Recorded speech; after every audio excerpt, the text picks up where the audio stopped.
वीरता के शहर उदयपुर से आप देख रहे हैं हल्ला बोल का ये स्पेशल एपिसोड। यहाँ पर लोग भी मौजूद हैं जो इस मुद्दे पर सवाल करेंगे। मुद्दा आपके सामने है, इन बयानों को सुनकर आप समझ गए होंगे। जी हाँ, चुनाव करीब है, जम्मू कश्मीर का मुद्दा फिर से देश में सुलगा है।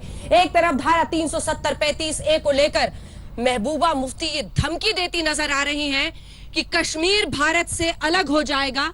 दूसरी तरफ उमर अब्दुल्ला उनकी हाँ में हाँ मिला रहे हैं। तीसरी तरफ कांग्रेस पार्टी के मैनिफेस्टो में जम्मू कश्मीर में सेना की तैनाती को लेकर एफस्पा में बदलाव की बात। इन सब को लेकर देश की सियासत गर्म है। प्रधानमंत्री तक ने इस पर बोल दिया है। फिर चर्चा की शुरुआत। डिसिप्लिन रखो, आराम से। पिछले 1-2 दिन में देश की सियासत ने अचानक जम्मू कश्मीर का रुख कर लिया है।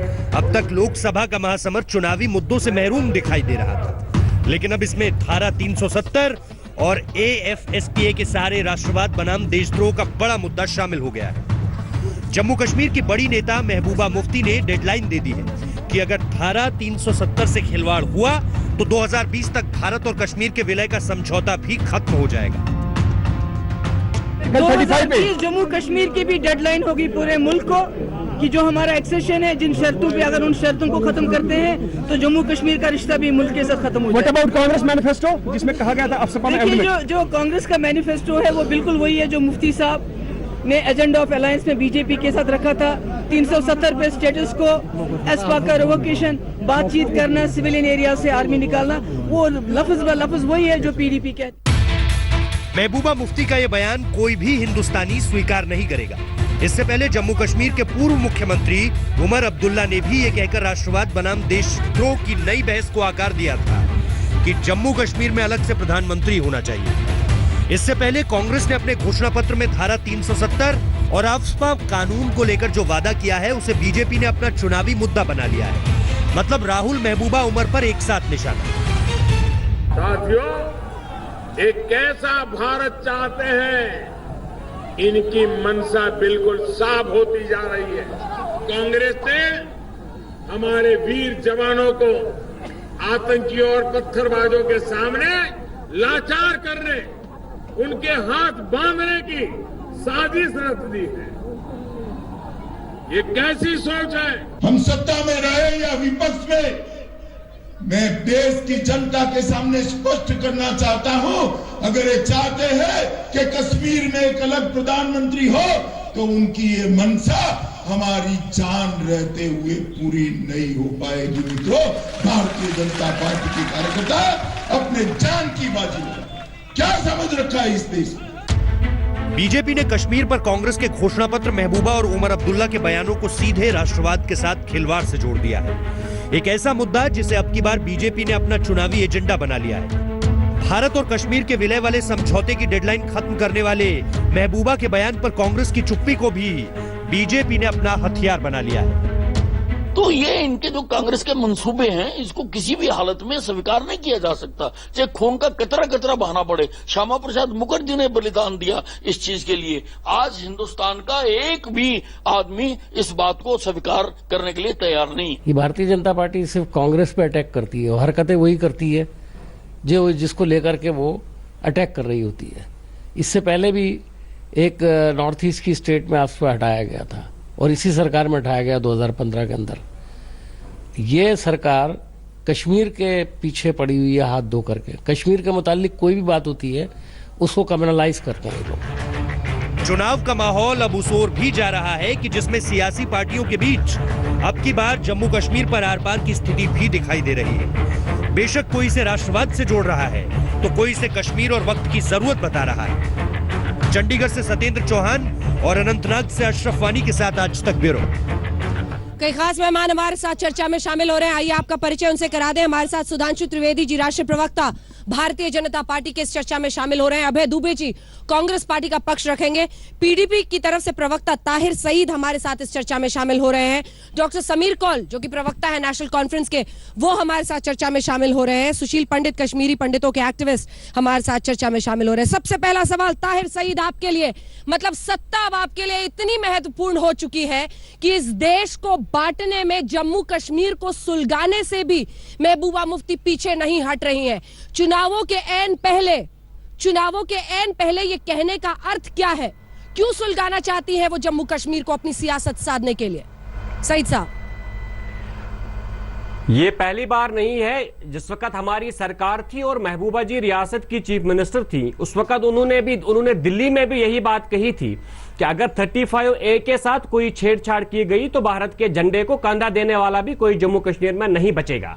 और हम आज भी वही बात कह रहे हैं। इसको इस नजरिए से देखना कि ये चुनावी मुद्दा है, हमारे चुनाव आ रहा है इसलिए हम ये बात कर रहे हैं, ये गलत बात है। दूसरी बात यह है कि भाजपा के साथ हमारा गठबंधन था, कांग्रेस का जो मैनिफेस्टो है उसमें जिन बातों का जिक्र किया गया है ये वही बातें हैं जो हमारा एजेंडा ऑफ अलायंस में था। एजेंडा ऑफ अलायंस में यह बात लिखी हुई है कि धारा 370 के साथ कोई छेड़छाड़ नहीं की जाएगी।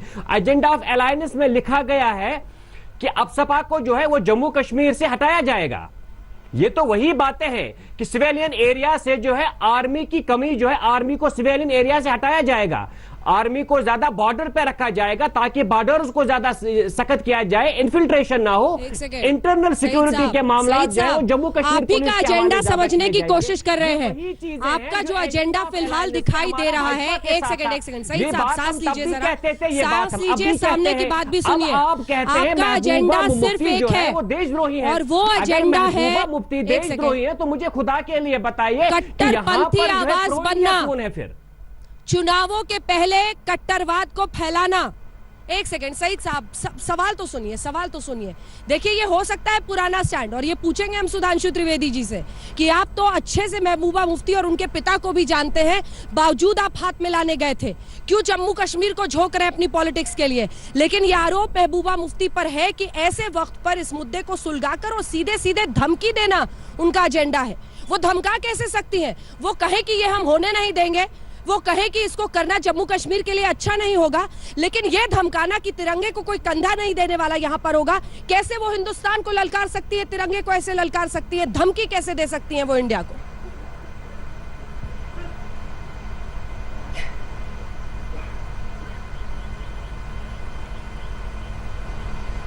सईद साहब, ये सवाल आप मुझसे कर रहे हैं। धमकी क्यों दे रही हैं वो? बिल्कुल, दो दिन पहले अमित शाह जी का एक बयान आया, उससे पहले अरुण जेटली जी का एक बयान आया। क्योंकि भाजपा के पास इस वक्त पूरे देश में कोई मुद्दा है नहीं, हम पिछले 6 महीने से कह रहे थे कि जम्मू कश्मीर को जो है इंतखाबी अखाड़ा बनाया जाएगा। भाजपा तो राम मंदिर पे कुछ कर नहीं पाई, पिछली बार तो राम मंदिर पे वोट लिया था, आज किस पे वोट लेंगे? आज जम्मू कश्मीर पे वोट लेंगे। एक नैरेटिव, एक डिस्कोर्स पिछले 15-20 दिन से बनाया गया था और हम जम्मू कश्मीर की एक राजनीतिक पार्टी है और हमारा यह हक बनता है। जब अमित शाह जी ने यह कहा कि 2020 तक 35A हटेगा, हमने कहा अगर 35A हटेगा, आप गलत बोल रहे हैं। हटेगा, हम तो भारत का हक बनता है कि आप जम्मू कश्मीर के हित की बात करें, लेकिन भारत को धमकी दे, भारत का हिस्सा होते हुए ये आपका हक नहीं है। गलत है, अपने हकों को पहचानिए, अपने हकों को पहचानिए। मैं लौटूंगी आपके पास। सुधांशु त्रिवेदी जी, आ गए चुनाव, जम्मू कश्मीर को झोंकने को आप हो गए तैयार। 5 साल तो साहब आप चुप थे बिल्कुल इस पर। महबूबा मुफ्ती के साथ सरकार बना ली आपने जम्मू कश्मीर में, और अब आप आ रहे हैं धमकी देने के लिए, धारा 370 हटाने की बात करने के लिए। कश्मीर को झोंकने को अब आप तैयार हैं, ऐसे मुद्दे को सुलगाने को तैयार हैं जिसके जरिए आपको वोट मिल सके पूरे इंडिया में। हमारे साथ की है, हम मुस्लिम सुधांशु जी, टू नेशन थ्योरी के हिसाब से फिर हमारा जो है एक्शन पाकिस्तान। देखिए अंजना जी, रुकिए सईद साहब, रुकिए। सुधांशु त्रिवेदी जी, इसकी पृष्ठभूमि और भूमिका में देखिए।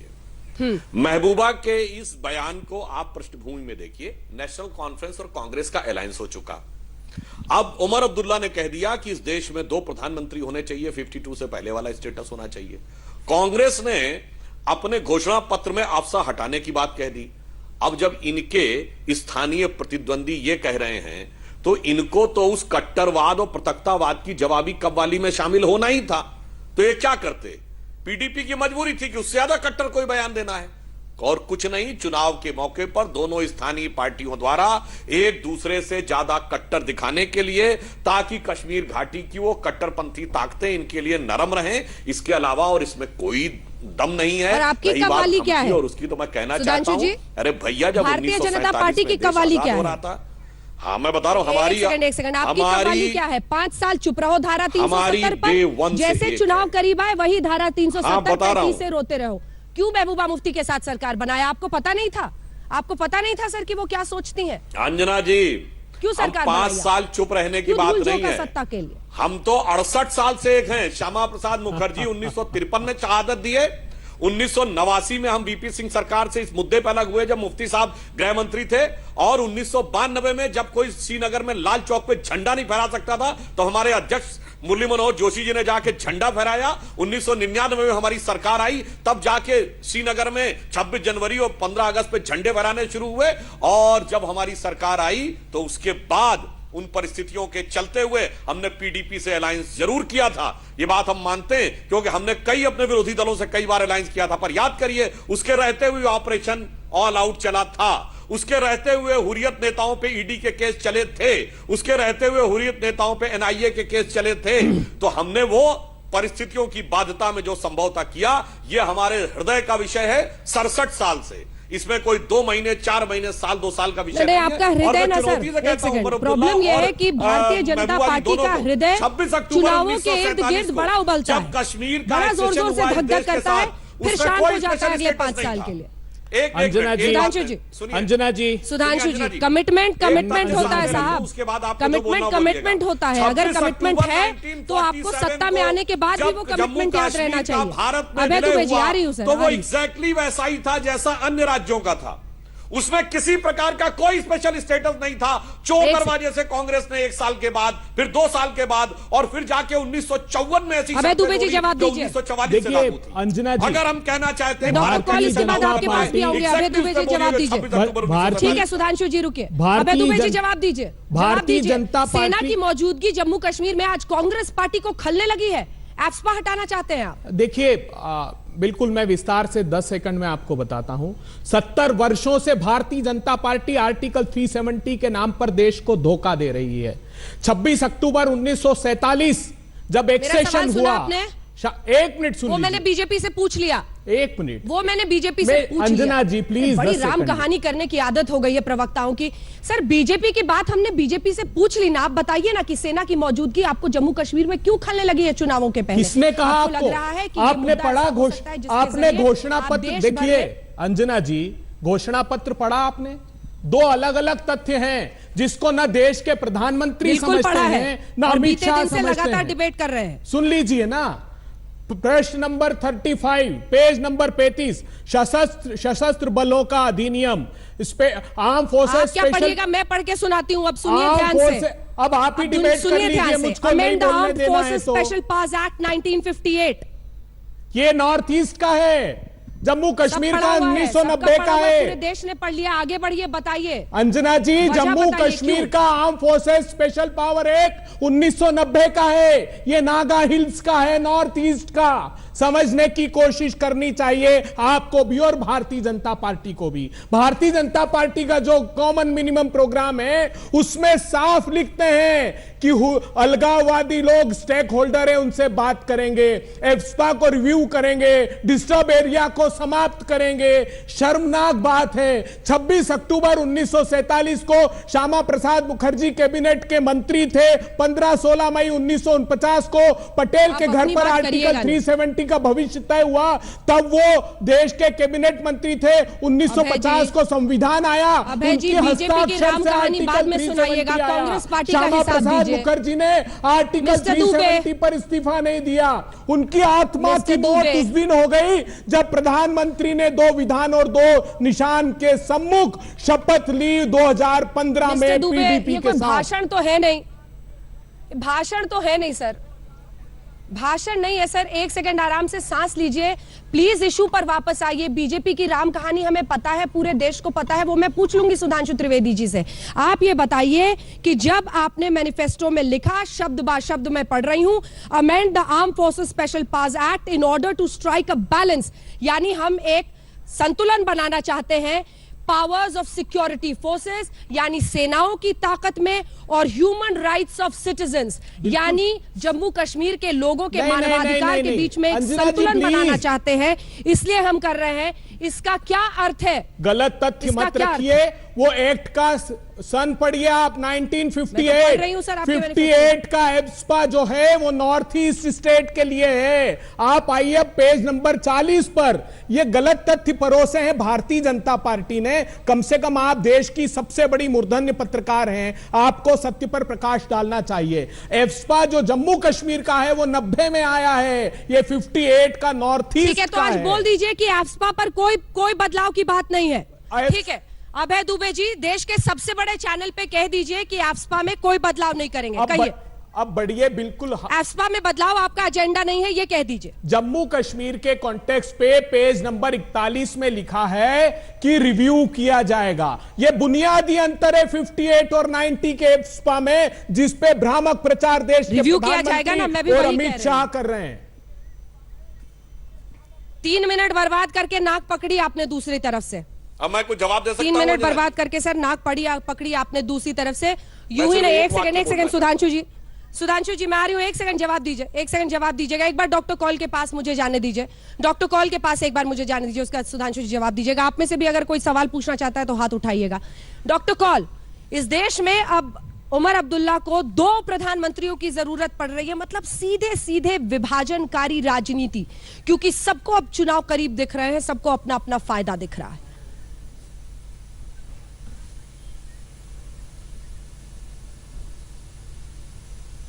क्या चाहती हैं मेरे से अंजना जी?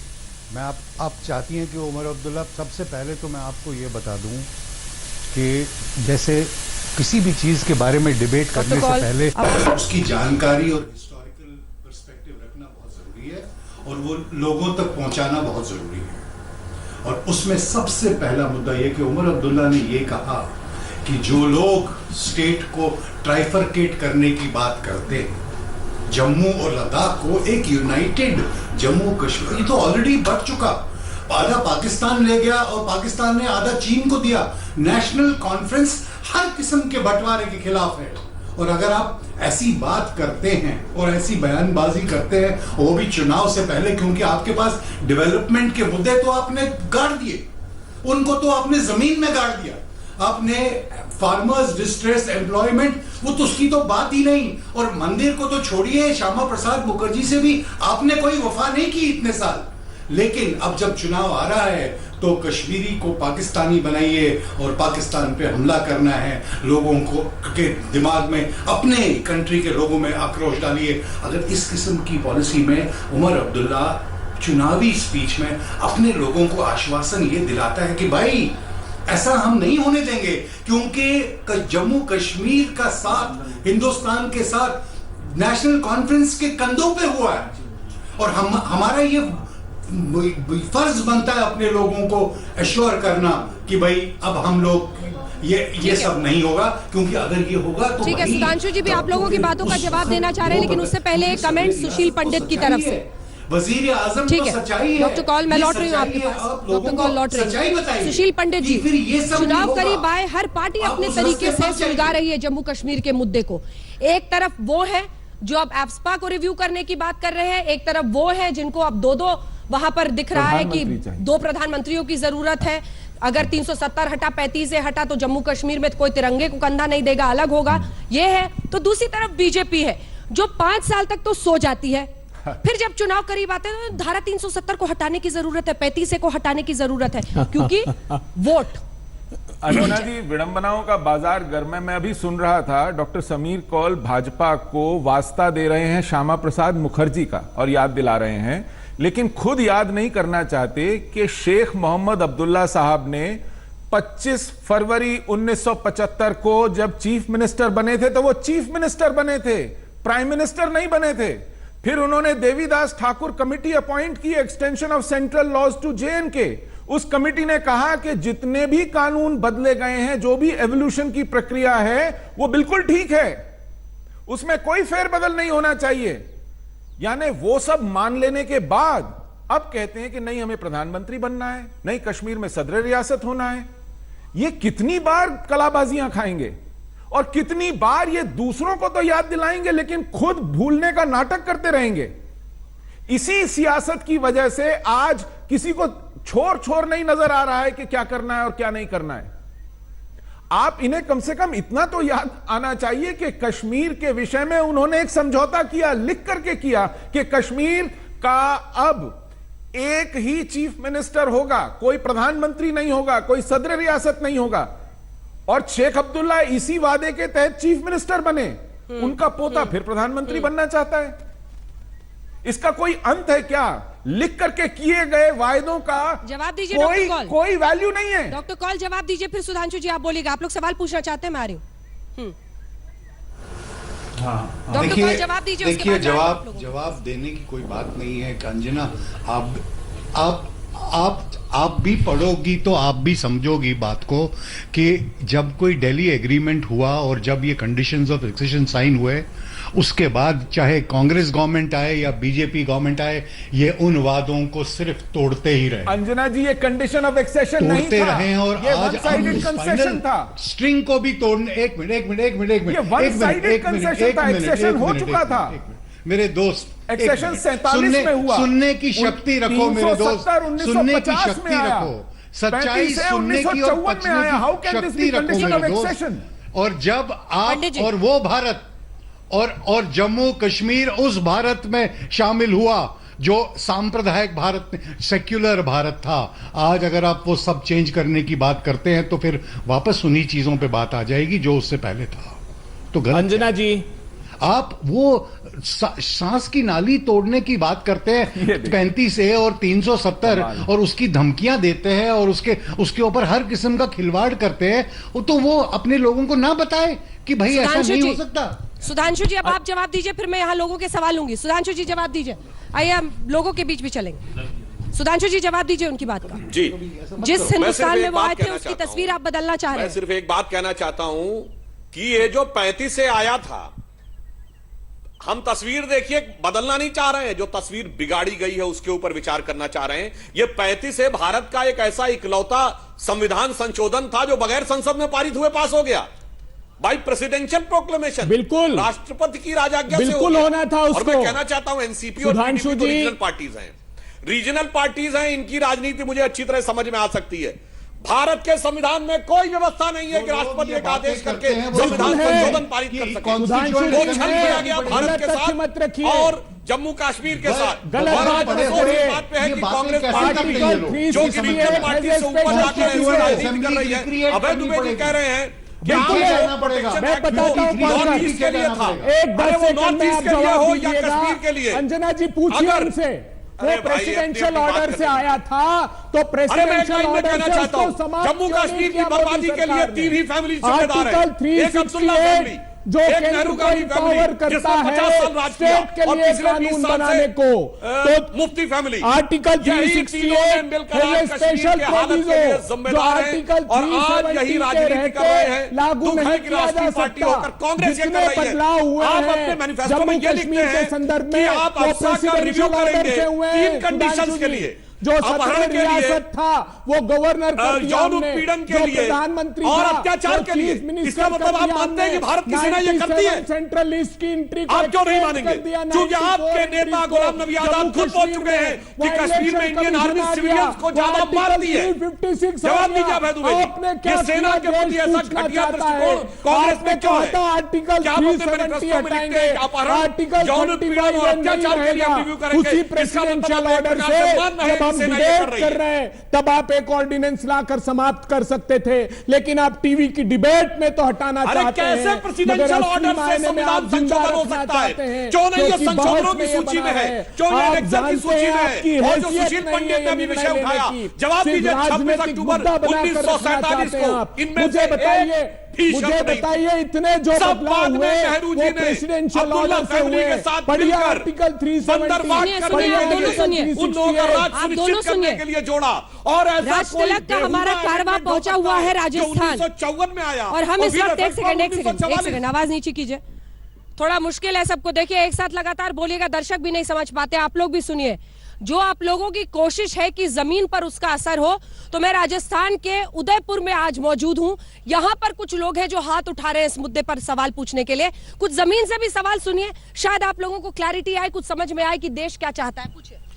मैं गौरव नागर उदयपुर से बोल रहा हूं। मैं कांग्रेस से ये सवाल करना चाहता हूं कि मोदी विरोध को करते करते राष्ट्र का विरोध करना क्या उचित है? ये अभी बोल रहे हैं कि हम ASFA इसलिए रिव्यू करना चाहते हैं कि आतंकवाद और सेना के बीच में संतुलन बैठाएं। क्या इनको ये मैं पूछना चाहता हूं कि ये जो AFSPA है, ये आर्म्ड फोर्सेज की जो स्पेशल पावर एक्ट है, ये मानवाधिकार के लिए है या उन दानवों के लिए है जो आतंकवाद का जहर फैलाए हुए हैं? ठीक है, जवाब दीजिए इसका। ये जो जम्मू कश्मीर चाहते थे मेरे दोस्त 2015 में जब PDP के साथ उन्होंने अपनी सत्ता की भूख मिटाई, ठीक है, नहीं है। जब उन्होंने अपनी सत्ता की भूख मिटाई तब लिख कर दिया कि हम arm forces special power act को रिव्यू करेंगे, डिस्टर्ब एरिया को हटा देंगे। आज कांग्रेस पार्टी ने जो प्रोविजन किया है वो रिव्यू करने की बात की है। कोई भी सेना अपने देश के अंदर निगरानी के लिए नहीं रहना चाहती है। हर सेना चाहती कि सामान्य स्थिति होते ही वो वहां से हट जाए। ये सामान्य स्थिति हमने 2014 में मेरे दोस्त बना कर दी थी। सिर्फ 4 थानों तक सीमित था। मसरत आलम का preventive detention order Modi ji ने नकार दिया। उसके बाद से जम्मू कश्मीर की स्थितियां बिगड़ना प्रारंभ हो गई। जल्दी से 2-3 सवाल और ले लेते हैं। ठीक है, जल्दी से पूछिए। मैं कांग्रेस से ये पूछना चाहता हूं कि क्या आप पूरे भारत को राष्ट्रवाद की जो एक नई मोदी युग में एक राष्ट्रवाद, हर आदमी एक राष्ट्रवाद की तरफ बढ़ रहा है, आप उसकी तरफ ले जाना चाहेंगे या भारत को विखंडित रूप में करना चाहते हैं? ठीक है, सबका सवाल कांग्रेस पार्टी से ही है। अभय दुबे जी देखिए, उठिए जल्दी से पूछिए। जी, हमारा सवाल ये है, मैं डॉक्टर सीमा चंपावत और उदयपुर से बोल रही हूँ। मेरा सवाल है कि जब भी महबूबा मुफ्ती जी को सुनते हैं तो ऐसा लगता है कि वो पाकिस्तान की भाषा बोल रही हैं। देश भारत में रहती हैं, भारत का ही सब कुछ, भारत की मदद मिलती है। महबूबा मुफ्ती, हाँ जी, महबूबा मुफ्ती जब भी बोलती हैं पाकिस्तान की भाषा बोल रही हूँ ऐसा लगता है। अगर सईद साहब से ये जवाब लेंगे, सईद साहब आपसे ये जवाब लेंगे।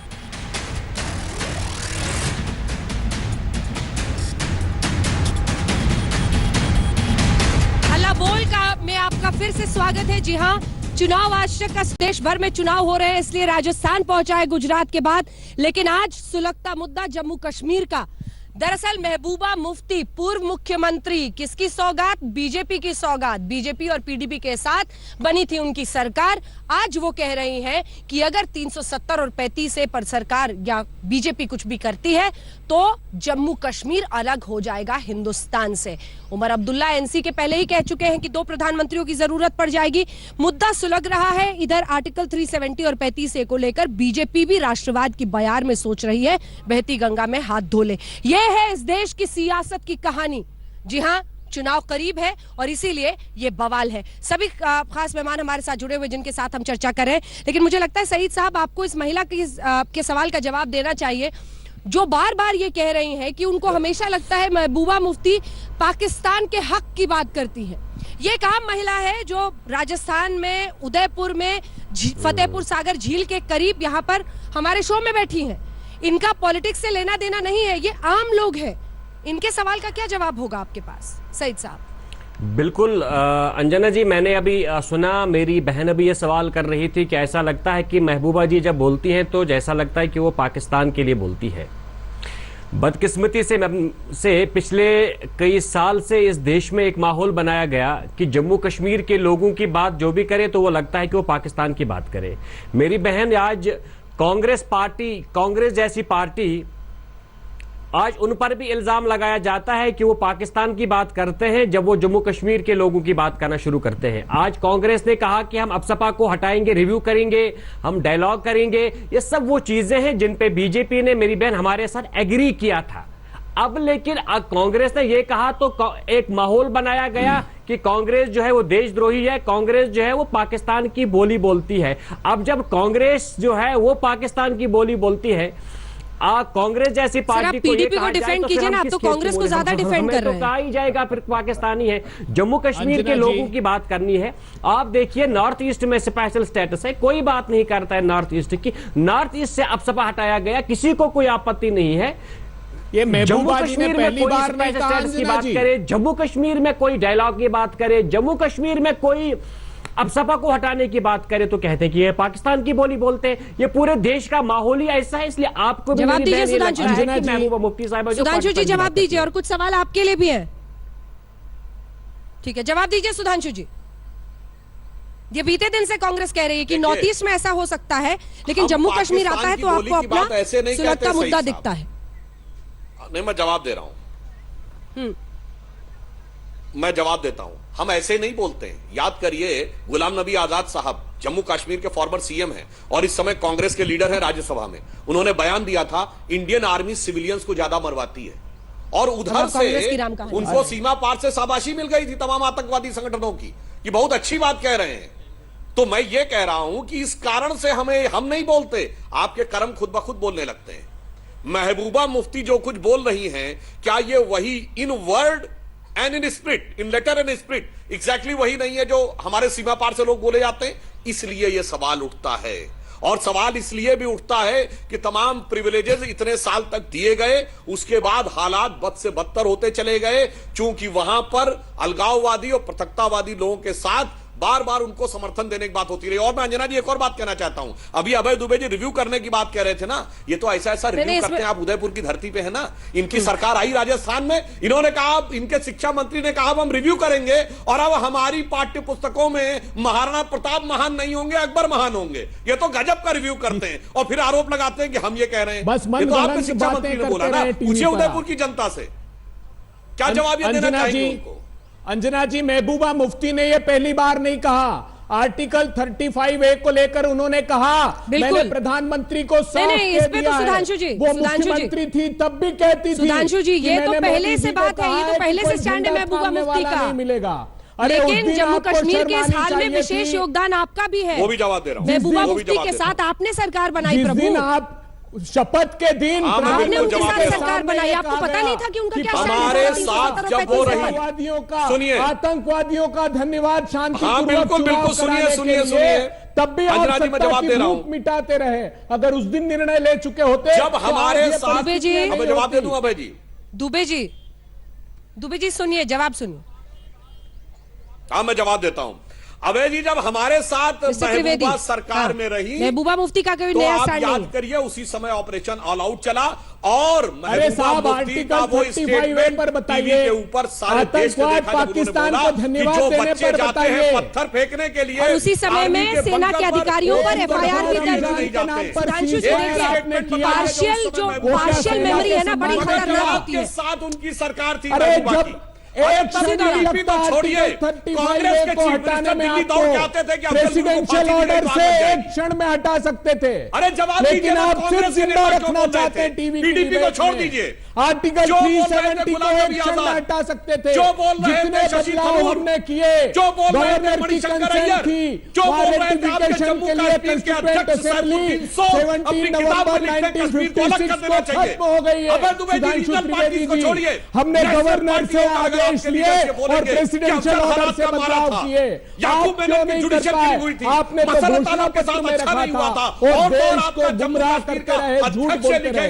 आज भी आप सिर्फ राजनीति कर रहे हैं। आपका जम्मू कश्मीर का पूर्व सीएम कहेगा कि आर्मी ज्यादा मरवाती है। रिव्यू करना चाहते थे नेताओं का दीजिए। आप बोलते हैं कांग्रेस के नेता ऐसा, आप भी चाहते थे वहां पर पाकिस्तान की भाषा से हम जोड़ते हैं। अब आज देश को गुमराह करने की कोशिश मत कीजिए। मुझे अपने 4 बुनियादी मुद्दों पर चुनाव लड़िए। आप न्याय के साथ हैं कि नहीं है, देश को बताइए। आपके वित्त मंत्री न्याय की योजना का विरोध सार्वजनिक रूप से कर रहे हैं। रोजगार के वादे पे आप असफल हुए नहीं हुए। किसानों की कर्ज मुक्ति के खिलाफ आप खड़े हो गए। मध्य प्रदेश, छत्तीसगढ़, राजस्थान में गलत तथ्यों को देकर किसानों को आत्महत्या करने पर आमादा कर दिया। आप देश को किस दिशा में ले जाना चाहते हैं, आप खुद तय करिए। आप आज देश को बताइए कि न्याय की कांग्रेस पार्टी की योजना है, उसके समर्थन में खड़े हैं, विरोध में खड़े हैं। सूप बोले तो बोले, चलनी भी बोले। चलिए ठीक है, एक दो सवाल और लेते हैं, एक दो और सवाल लेते हैं। सुशील पंडित जी, इसके बाद मैं आपके पास भी आऊंगी। एक सवाल लेते हैं। मैं सुशील भटनागर उदयपुर से। मैं बीजेपी वालों से पूछना चाहता हूं कि यही परिस्थितियां वापस पैदा हुई अगले स्टेट इलेक्शन में या पार्लियामेंट इलेक्शन में, तो क्या वे वापस पीडीपी से समर्थन लेंगे? हाँ, ये भी दिलचस्प है। ये भी देखिए, जनता है, सब जानती है, कांग्रेस को घेर रही है आफ्सपा पर, तो सुधांशु जी आपकी नीयत पर भी शक कर रही है। इस शक को समझिएगा, इसकी नींव, इसकी बिसात आप ही ने बिछाई है। अगला सवाल जल्दी पूछिए। मेरा प्रश्न यह है रुचिका जैन, उदयपुर राजस्थान से, कि जैसे 370 ना हटाई जा सकती है, तो यदि हटाई नहीं जा सकती है, ये हाईकोर्ट ने कह दिया है, यदि ये कह दिया है, तो हम इस पे हम चुनावी मुद्दा क्यों बना रहे हैं? सुधांशु जी जवाब दीजिए। दो सवाल, बैठे। सुधांशु जी। नहीं, ये कहना गलत है कि हटाई नहीं जा सकती। उसके बाद में सुशील पंडित जी। अरे भाई, कोर्ट के तमाम निर्णय संविधान संशोधन के द्वारा बदल चुके हैं।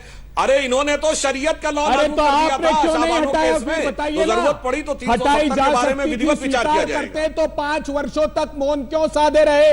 एक प्रेसिडेंशियल ऑर्डर लाने वाले पूछ रहे हैं कि हटाया क्यों नहीं? गजब है भाई, पीछे दरवाजे से लाके जोड़ दिए, जिसे कहते हैं हिंदी में कहावत है, अन्यथा मत दीजिएगा, उल्टा चोर कोतवाल को डांटे। नहीं है, गवर्नर की सहमति और राष्ट्रपति का आदेश एक 1954 में कॉन्स्टिट्यूएंट असेंबली थी, जब आप 35 से लाए थे, मगर आपकी मंशा नहीं है। पूछिए सुशील पंडित जी से, अंजना और आप लोगों को बहुत सारे लोगों को पता नहीं होगा, बोल रहे हैं या झूठ? लगातार बोल रहे हैं अभय जी, नॉन स्टॉप।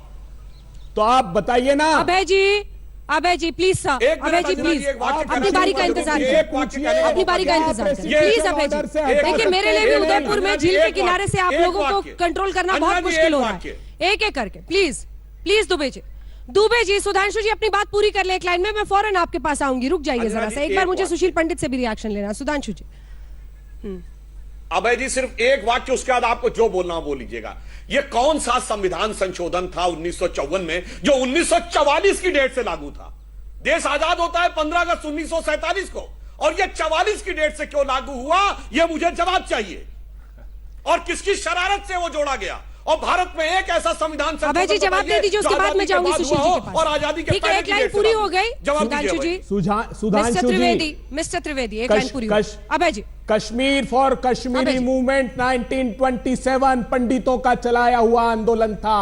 आर्टिकल 35A की बुनियाद वही था, समझ लीजिए। आर्टिकल 368 को पढ़िए, वो स्पेशल प्रोविजो है। वो कहता है कि अगर पार्लियामेंट में कोई कानून बनाना है तो आर्टिकल 370 के तहत, आर्टिकल 368 के तहत कानून नहीं लाया जाएगा, वो प्रेसिडेंशियल ऑर्डर से ही आएगा। इसीलिए प्रेसिडेंशियल ऑर्डर से वो संशोधन आया है, और आप एक प्रेसिडेंशियल ऑर्डर से उसको हटा सकते थे एक क्षण में। 5 वर्ष की प्रतीक्षा करने की आवश्यकता नहीं थी। यही बात आर्टिकल 370 के लिए भी है। आर्टिकल 373 को पढ़िए, प्रेसिडेंशियल ऑर्डर से एब्रोगेट कर सकते हैं। हमने जितने संशोधन किए वो प्रेसिडेंशियल ऑर्डर से किए। जम्मू कश्मीर के कॉन्टेक्स्ट में हमने बोलते रहेंगे लगातार, बहुत मुश्किल है दर्शकों के लिए भी समझना। सुशील जी, मुझे तो कोई पार्टी इस मुद्दे पर गंभीर नहीं दिखती है। सिर्फ अपना पॉलिटिकल पिच बनाने के लिए जम्मू कश्मीर में एक गंभीर परिस्थिति और खतरा पैदा करने का रिस्क सब उठा रहे हैं अपनी चुनावी रणनीति के लिए। मिस्टर पंडित। अंजना जी, इस सरकार के वित्त मंत्री ने अभी पिछले हफ्ते एक ब्लॉग लिखा जिसमें 35A को जमकर कोसा। इन्हीं वित्त मंत्री का YouTube पे भाषण है जिसमें कहते हैं कि एक क्षण में जैसे आया था वैसे जा सकता है प्रेसिडेंशियल ऑर्डिनेंस के द्वारा। बिल्कुल ठीक। तो मेरी बात मत मानिए, वो खुद जानते हैं, वो बहुत अच्छे वकील हैं, उन्होंने देश की बड़ी सेवा की है, कानून की बड़ी सेवा की है। ठीक है, लेकिन इसी सरकार ने 18 अगस्त 2014 से जो याचिका सुप्रीम कोर्ट में है उसकी सुनवाई 7 दफे टाली, अपना एफिडेविट देने से मना किया, कहा कि हमारा इस पर कोई मत नहीं है। बिल्कुल। फतेह सागर झील के करीब से आप देख रहे हैं हमारा ये स्पेशल एपिसोड हल्ला बोल का। ठीक रात 8 बजे हम यहाँ पर लोगों की, जनता के सवालों का जवाब तलाशने की कोशिश करेंगे। जी हाँ, देश भर में चुनाव के रंग फैले हुए हैं, लेकिन जम्मू कश्मीर को लेकर रंग में भंग डालने की कोशिश है तमाम पार्टियों की तरफ से, जिस पर हम चर्चा कर रहे थे। सुधांशु त्रिवेदी जी, अंततः देश बड़ा होता है, देश को ही लेकर सबको साथ चलना है। अब ये एफ्सपा को इधर से पकड़ लिया, उधर 370-35A को पकड़ लिया, आपको नहीं लगता है कि इस तरह की सियासत अब लोग समझ रहे हैं? 5 साल आप यहाँ पर सरकार में रहे, वहां PDP के साथ रहे, कुछ किया नहीं आपने, फिर वही राग अलाप रहे। देखिए, ट्रस्ट डेफिसिट बन रहा है इस मुद्दे पर, उसको कैसे एड्रेस करेंगे, जो पंडित साहब कह रहे थे?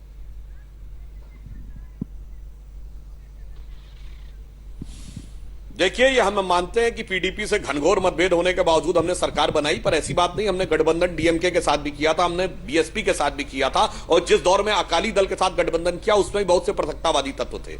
हमने राष्ट्रहित में प्रयोग किया, वह असफल रहा। उसके बाद हमने पूरी तरीके से उसके ऊपर कड़ाई से कार्रवाई की। हमारे इंटेंशन की बात है तो 53 में श्यामा प्रसाद मुखर्जी का बलिदान, 89 में हमारा स्टैंड, 92 में डॉक्टर जोशी, 99 में हमारी सरकार आने के बाद झंडा फहराना हो, या आज की डेट में हमारा ऑपरेशन ऑल आउट।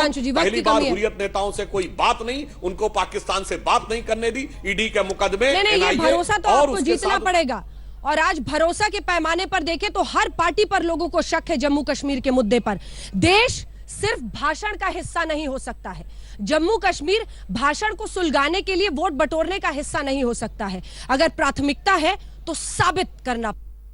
बोल में उदयपुर से ठीक रात 8 बजे रहिएगा हमारे साथ, क्योंकि राज तिलक में आज तक का चुनाव स्टूडियो फतेहपुर सागर झील के करीब राजस्थान की हवाओं के रुख को समझने की कोशिश करेगा। मेरे साथ 8 बजे देखते रहिए आज तक। लेटेस्ट खबरों के लिए यूं ही देखते रहिए आज तक, और इस वीडियो के पसंद आने पर लाइक, शेयर एंड सब्सक्राइब करना ना भूलें।